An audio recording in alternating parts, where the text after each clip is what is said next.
কলিজার টুকরা মুসল্লিরা, এই দুনিয়াটা খুব স্বার্থপর। দুনিয়া কাউকে থাকতে দেয় না, দুনিয়া কাউকে থাকতে দেয় না, দুনিয়া থাকতে দিবেও না। আপনি যত হাজার হাজার কোটি টাকার মালিক হন না কেন, আপনি কোটি কোটি টাকার মালিক হন না কেন, আপনার এই দুনিয়াতে 10 তলা 20 তলা 50 তলা 100 তলার মালিক হন না কেন, দুনিয়া বড়ই স্বার্থপর, আপনাকে থাকতে দিবে না, দুনিয়া থাকতে দিবে না, দুনিয়া কাউকে থাকতে দেয় না। এই জন্য আমি বলবো নিজের আমলকে সাজান, নিজেকে চিনেন বাপজান, এখনো সময় আছে, নিজেকে চিনেন।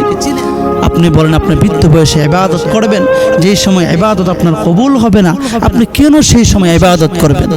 ইবাদতের সময় তো এখন। আপনার জীবন থেকে একটা মিনিট চলে যাচ্ছে মানে আপনার কবরটা আপনার সামনের দিকে চলে আসছে।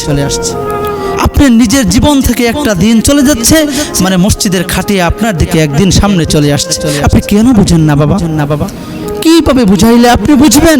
মনটা তো চাচ্ছে ভিতর থেকে কলিজাটা ছিঁড়ে আপনাদেরকে দেখায় ভিতরে কি পরিমাণ ব্যথার দরদ আছে। বাপজান কবে বুঝবেন? কিভাবে বুঝাইলে বুঝবেন? বলেন যে হুজুর এইভাবে বুঝান, তাহলে আমরা বুঝবো।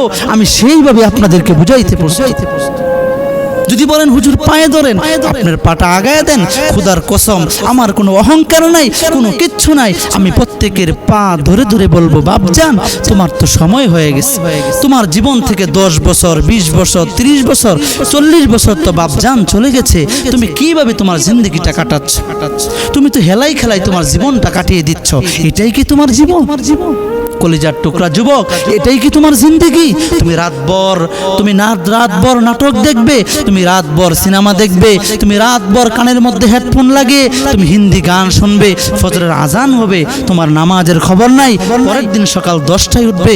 কলিজার টুকরা যুবক, এটাই কি তোমার জীবন? এটাই কি তোমার হায়াতের জিন্দেগি? নবীতে বলে না না না, কলিজার টুকরা যুবক, তোমাকে এই জন্য জীবন দেওয়া হয় নাই, তোমাকে যৌবন দেওয়া হয়েছে। যৌবন বয়সে তুমি আল্লাহ তাআলার ইবাদত করবে, যৌবন বয়সে আল্লাহ তাআলাকে চিনবে, আল্লাহ তাআলার মুহাব্বত যৌবন বয়সে তোমার ভিতরে থাকবে। কিন্তু আজকে তুমি কোথায় যাচ্ছ? কি হয়ে গেল যুবক তোমার? বৃদ্ধ বাবাজিরা কি হয়ে গেল? বয়স তো কম হয় নাই, 60 বছর 70 বছর হায়াতের জিন্দেগি চলে গেছে।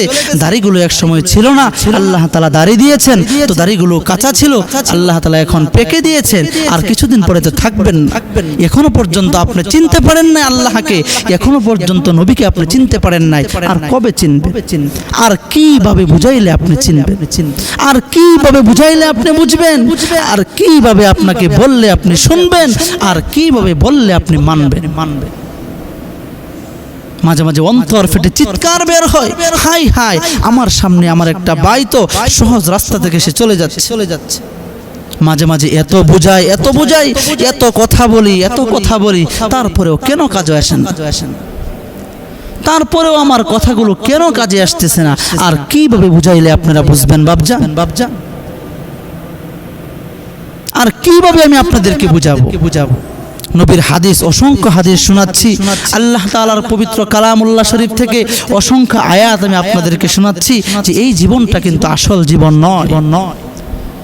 আরেকটা জীবন আমাদের সামনে আছে, যে জীবনটা আল্লাহ তাআলার সামনে দাঁড়াতে হবে।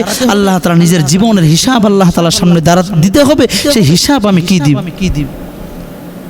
বলা হয়েছে আদ-দুনিয়া মাজরাতুল আখিরা, দুনিয়াটা হচ্ছে আখিরাতের বাজার। আল্লাহ তাআলা ব্যাগ দিয়ে বাজারের মধ্যে আমাদেরকে পাঠাইছেন আখিরাতের জন্য কিছু বাজার করে নেওয়ার জন্য।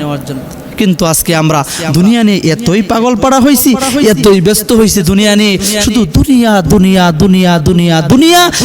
দুনিয়া করতে করতে আজকে আমরা খাসিরাত দুনিয়া ওয়াল আখিরা, দুনিয়াও আমার বরবাদ, আখিরাতও বরবাদ। এমন বরবাদ হয়েছে আজকে বাপজান, দুনিয়াও আমি পাচ্ছি না, আখিরাতও পাচ্ছি না। সকাল থেকে নিয়ে সন্ধ্যা পর্যন্ত শুধু আমার হায় আফসোস, কিভাবে আমি আমার সময়টাকে কাটাচ্ছি। এটাই কি আমাদের জিন্দেগি? এটাই কি আমাদের মিশন? না, এটা তো আমাদের মিশন হতে পারে না। এই জন্য আমি সকলের পায়ে হাত রেখে বলবো, এখনো পর্যন্ত মিশনকে পরিবর্তন করেন। আপনি আপনার মিশনকে পরিবর্তন করেন, আপনি কি করছেন আর আল্লাহ তাআলার সামনে আপনি কি বলবেন, মিশনকে পরিবর্তন করেন। আল্লাহ তাআলা আমাদেরকে বোঝার তৌফিক দান করুন।